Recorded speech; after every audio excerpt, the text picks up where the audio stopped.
Method আর হচ্ছে NG tube removal process. তো first যেটা হচ্ছে মেথড হচ্ছে সেটা যে এনজি টিউব কিভাবে আমরা চেক করব, মোস্ট অ্যাকুরেট যেটা মেথড হচ্ছে সেটা হচ্ছে এক্স এর সাহায্যে আমরা কনফার্মেটিভ টেস্ট মানে কনফার্মেটিভ হচ্ছে চেক করব সেখানে। দেন হচ্ছে আমরা কি করব পিএইচ, যদি পিএইচ হচ্ছে আমরা কি করব ইজিডি সব এটা সবথেকে হচ্ছে কনফার্মেটিভ এটা মেথড, কিন্তু আমরা ইজিডি এটা কিন্তু করতে পারবো। তারপরে পিএইচ কতটা থাকলে আমরা হচ্ছে যে লেস দেন 4 থাকলে তার অ্যাসিডিক আছে, অ্যালকালিন থেকে তার থেকে বেশি থাকলে হচ্ছে অ্যাসিডিক। এখানে অ্যাসিডিকটা কি করে, অ্যাসিডিক হচ্ছে যে ব্লু হচ্ছে লিটমাসকে হচ্ছে রেড করে, আর হচ্ছে যে কি অ্যালকালিন যেটা থাকে সেটা হচ্ছে কি করছে রেড লিটমাসকে হচ্ছে ব্লু করছে। এবং আমরা হচ্ছে এটা কেন চেক করছি, আমরা হচ্ছে যে আমাদের বিভিন্ন স্টোমাকে বা ইন্টেস্টাইনে বা রেসপিরেটরি ট্র্যাকে বিভিন্ন জায়গায় বিভিন্ন ধরনের আমাদের পিএইচ থাকে, তার থেকে আমরা আলাদা ইজিলি আলাদা করতে পারি যে কোথায় হচ্ছে এনজি টিউবটা প্লেস হচ্ছে। ফার্স্ট যেটা রেখেছি সেটা হচ্ছে যে যদি 5.5 আর 0.5 থাকে যদি পিএইচ, তাহলে সেখানে কি হচ্ছে যে স্টোমাকের যে কন্টেন্ট থাকে সেখানে পিএইচ থাকে। আর যদি 6 বা 6 এর বিলো থাকে সেটা হচ্ছে ইন্টেস্টাইনাল টিউবে থাকছে, আর 7 আর 7 যদি কম থাকে সেখানে হচ্ছে রেসপিরেটরি ট্র্যাকে থাকছে। তাহলে আমরা ইজিলি আইডেন্টিফাই করতে পারছি যে কোথায় হচ্ছে যে কি এনজি টিউবটা রয়েছে। আর একটা যেটা হচ্ছে অসকালটেশন মেথড বা হুশ টেস্ট, যেটা কি করছি আমরা, এটা সবথেকে মোস্ট ওয়াইডলি ইউজড মেথড। এখানে কি করা হয় যে 30 ml হচ্ছে যে কি করা হয় এয়ার নেওয়া হয় এবং সেটাকে কি সিরিঞ্জে নিয়ে আর হচ্ছে ওখানে একটা হচ্ছে যে স্টেথোস্কোপ নেওয়া হয়, সেটা হচ্ছে প্লেস করা হয়, কোথায় করা হয় এপিগাস্ট্রিক রিজিয়নে প্লেস করা হয় এবং সেখানে একটা হুইস সাউন্ড থাকে, যদি হুইস সাউন্ড যদি পাওয়া যায় সেটা হচ্ছে পজিটিভ, তাহলে ঠিক জায়গায় হচ্ছে প্লেসমেন্ট হয়েছে। আর একটা আমরা করে দেখতে পারি সেটা হচ্ছে এয়ার বাবল মেথড, যেটা হচ্ছে যে কি আমরা কি করবো যে আপনার যে এনজি টিউবের টিপ পয়েন্টে কি করবো, আমরা হচ্ছে ওয়াটার নেব একটা বলে নিয়ে কি করবো যে সেই ওয়াটারটাকে সেই টিপ পয়েন্টটা কি করবো আমরা সেই ওয়াটারের মধ্যে ডিপ করবো।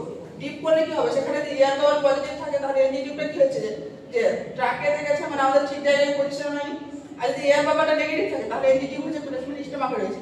দেন হচ্ছে যে আমরা যে এনজি টিউব লেন্থ আমি এর আগেও বলেছি যে 105 সেন্টিমিটার লেন্থ, এবং আমরা যখন হচ্ছে জেনারেলি হচ্ছে যখন কোনো পেশেন্টকে আমরা ইনসার্ট করবো তখন কত হচ্ছে 50 থেকে 55 সেমি থাকবে যে আমরা ভেতরে ইনসার্ট করবো বডি। দেন হচ্ছে এনজি টিউব রিমুভাল, আমরা রিমুভ করার সময় কি কি করবো, তো ফার্স্ট যেটা হচ্ছে যে আমরা অবশ্যই ডক্টরের অ্যাডভাইস নেবো যে কিভাবে আমরা রিমুভ করবো, সেই এনজি টিউবের হচ্ছে অ্যাডভাইসটা নেবো। দিয়ে কি করবো আমরা হ্যান্ড ওয়াশিং করবো, হ্যান্ড ওয়াশিং করার পর হচ্ছে পেশেন্টকে পুরো প্রসিডিউরটা এক্সপ্লেন করা হবে যে কিভাবে রিমুভ করবে, সব পুরো হচ্ছে যে এক্সপ্লেন করার পর পেশেন্টকে হচ্ছে পজিশন দেওয়া হবে, সেখানে কি হচ্ছে পেশেন্টকে হাই ফলোর পজিশন দেওয়া হবে। আর হচ্ছে যেটা হচ্ছে এখানে একটা হচ্ছে ওয়াটার প্রুফ হচ্ছে ট্যাগ দেওয়া হবে, কারণ যে পেশেন্টকে হচ্ছে ডিপ থেকে হচ্ছে জন্য হচ্ছে বা ভেজা থেকে হচ্ছে প্রোটেক্ট করার জন্য।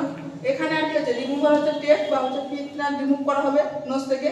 দেন কি করা হবে ক্লিন এনজি টিউব হচ্ছে ইনসেশন হচ্ছে 10 to 20 ml এয়ার দিয়ে পেশেন্টের সে সময় আর কি করতে হবে যে সলো রিফ্লেক্সটা আমাদের বা গ্যাপ রিফ্লেক্সটা যে আমাদের কি করতে হবে চেক করতে হবে যে পেশেন্টকে কি করতে হবে শিপস অফ ওয়াটার, মানে একটা ছিপিতে জল দিয়ে দেখতে হবে পেশেন্টের হচ্ছে যে সেটা হচ্ছে যে গ্যাপ রিফ্লেক্স বা হচ্ছে যে সলিং রিফ্লেক্সটা আছে কিনা।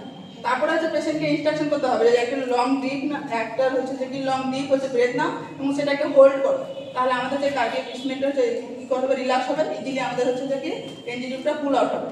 ওখানে হচ্ছে যে কি এনজি টিউবটা কি করতে হবে যে কি কিক করতে হবে, কোথায় নোজ স্টিমুলেটর থাকবে সেখানে কি করতে হবে কিক করতে হবে এবং হচ্ছে পুল আউট করতে হবে। এবং হচ্ছে যে after removal of NG tube কি করতে হবে আমাদেরকে পেশেন্টকে ফার্স্ট যেটা প্রায়োরিটি থাকবে সেটা আমরা কি করবো যে মাউথ কেয়ার দিতে হবে পেশেন্টকে।